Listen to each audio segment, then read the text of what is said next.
Alle nostre spalle c'è Piazzale Boschetti Padova, da qualche giorno completamente recintato, Claudio. Il motivo? Sono iniziati i lavori, o almeno erano iniziati i lavori, perché Piazzale Boschetti diventerà Parco Tito Livio. Una grande area verde che servirà al centro della città e che sarà collegata con i giardini dell'Arena.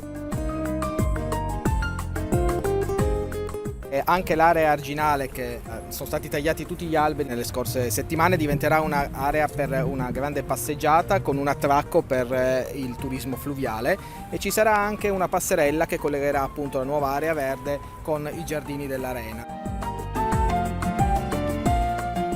Il costo dei lavori è di 2.300.000 euro, però notiamo qualcosa di particolare proprio lì.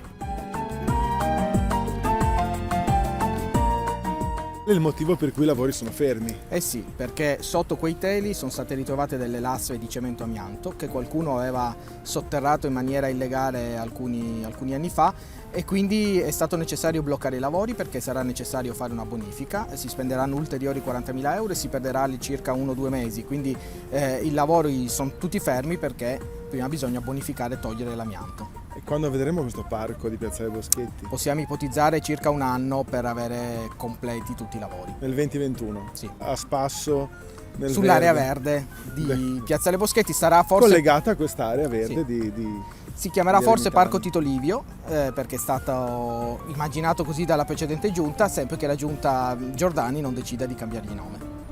Questo vediamo fra un anno. Faremo un referendum tra i padovani. Grazie Claudio, buongiorno mattino. Buongiorno Mattino.